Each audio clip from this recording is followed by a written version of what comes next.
Now, going to be discussing something really interesting now. So if you're an aspiring footballer, I suggest you listen up. There's a new initiative which is out there to find talented Asian footballers all around the UK. It's about to kick off. It's called Search for an Asian Football Star.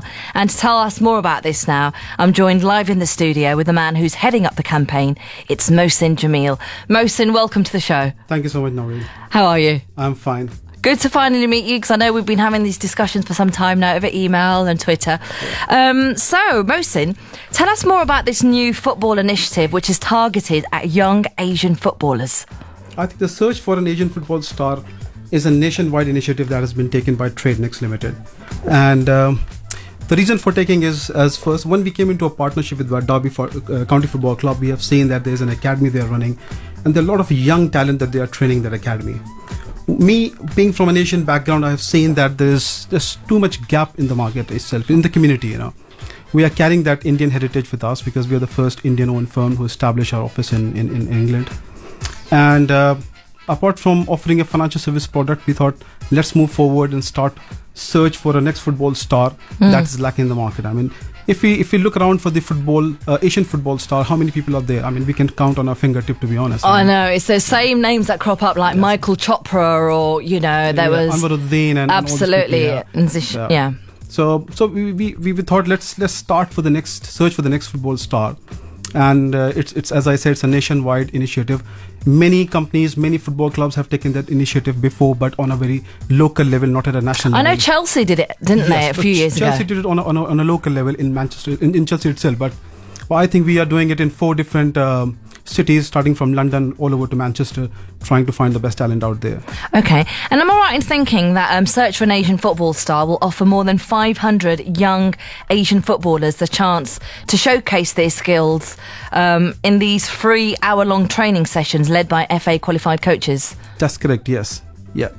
So what we are doing basically, we're hosting this event into 4 cities, and we are aiming to get at least 200 to 300 sign up for each and every cities, and then we will try to select the best talent, and we'll take 32 candidates out to the final round then. Okay, so what will happen? So somebody's listening in now and they're thinking, by the way, this is open to boys and girls of all abilities. Yeah.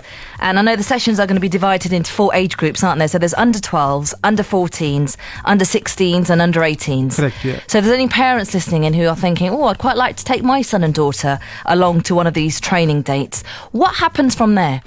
What they have to do basically, we are running a campaign, so people are familiar about this particular campaign, and what they have to do is they have to go to our website, which is tradenextsport.com. We are doing a lot of marketing and campaign within the Asian community to let people know that we are running this campaign. Yep. And it's a very simple process that they have to go and sign up, and the parents have to sign up on behalf of their kid. Okay. Yeah. And so you sign up via the website. Via the website, and then we will.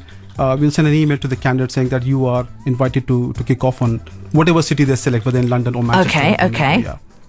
Yeah, so anyone who's interested, so the first day is Saturday, October the 11th, isn't it? No, the first day is on September 27th. Oh, sorry, September 27th. Where's that one? It's in Power League, Wembley. Okay. And then the second one? Second one is in Birmingham, which is on 11th of October, followed by 18th of October in Manchester. And we are ending up in London again on 25th of October. But all these dates are on your website? On our website. With all the details on our website. So very simple process. Just go on the website. Please sign up, because we need to find the best football star. I mean, what? So say, for example, somebody does kind of go along to one of these training dates. They get selected. Yeah. What else? How far can they go then? I mean, where will this take them? We have done a tie-up with some professional scouts and coaches. So we have taken on board Football CV, which is an organization who trains the aspiring young talent. So their coaches are actually heading the whole campaign with us. So once we select the candidate, they will then be participating with Football CV coaches. They will train them and they will take them forward. So the finalist will get a chance to show that, or they will get a training for a week in Football CV Academy. And they will also get a chance to play in St. George's Park, which is the home of football. So, it's nice little, almost like incentive, isn't it, really? It is definitely, yeah. And like we mentioned before, that you are looking for 500 young Asian footballers to sort of showcase their skills for free. It's not going to cost them anything. They're hour-long training sessions.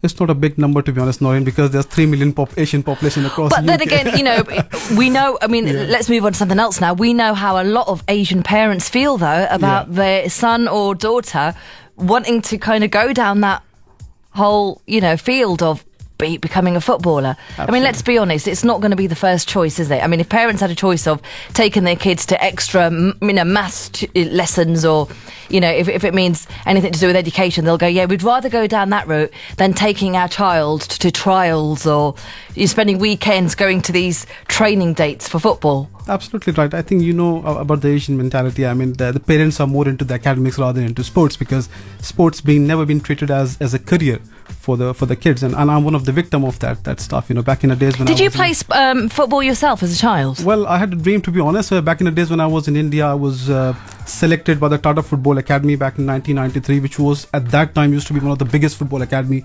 just like Chelsea and Manchester United. Okay. And they pick up the best talent from the community and then train them up. But again, my parents were like, there's no career in football as such, and there was no career in football as such in India itself. India is all about cricket. Same goes in UK as well, although UK is much more oriented towards football rather than again. So there's a lot of opportunities, for the Asian community, to step forward. They need a little bit push. I think there's a lot of barriers that we have to take away from them, and then probably just show them a platform that, look, this is a platform for you to come to bring your kids' dream forward. So yeah. I mean, what do you think the main factor is for a lot of young Asians not making it through to that professional level?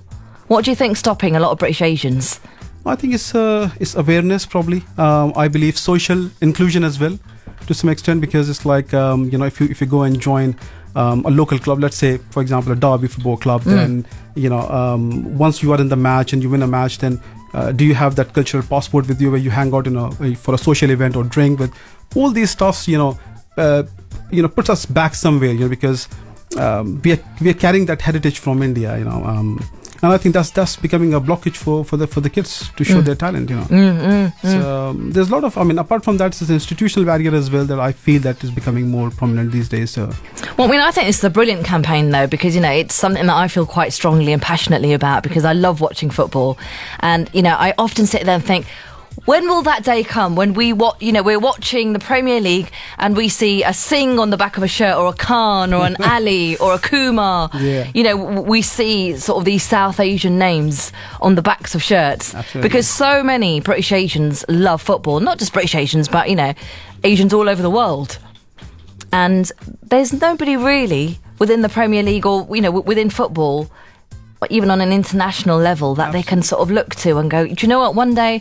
We've got it in cricket, we've got it in boxing, we've got someone like Amir Khan, we've got it in cricket. We're lacking it in football though, aren't we? Definitely, that's absolutely right. And as I said, we can count certain players on our fingertip, like Zesh Rahman, who's one of the British Asian who came forward. And he's got his own foundation now as well, hasn't he? Yes, yeah. So, we just need to keep on pushing. We just need to keep on introducing these type of campaign and platform for the Asian community. And I hope that they will come forward definitely one day. Well, Mohsin, I genuinely wish you all the best with this, and this is why we thought we'd get you on the show to raise awareness about this. So remind us of the website address again, where people can go online and register.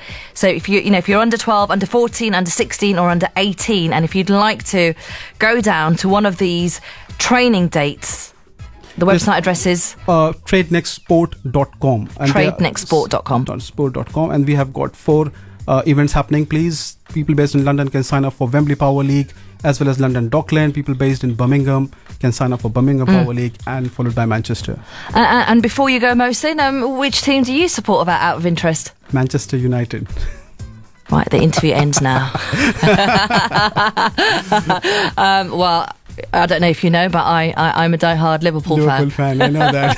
So how long have you been supporting Man United then? For a long time, to be honest. Not in a bit of a tricky kind of, what's going on currently with Man United? Oh man, I think what do you think's going on? What's your perspective on it? Well, it's hard to predict, to be honest. These days I think I'm shifting my trend more towards Derby since we did not tie up with Derby Football Club. So I think the focus is diverted more to that side. But, Okay. yeah. Oh, so you're suddenly not so much of a Man United supporter. Half, yeah. You glory hunter, you. Yeah. Oh, well, listen, Mohsin, thanks so much Thank for you so joining much, us on the show. And like you said, like we discussed, if you missed any of that, you can always listen back to the interview. Oh, you're on Twitter as well, aren't you? So just Yes. give out your Twitter address if anybody wants to follow you and tweet you on there. Yes, #Mohsin Jamil. Fantastic.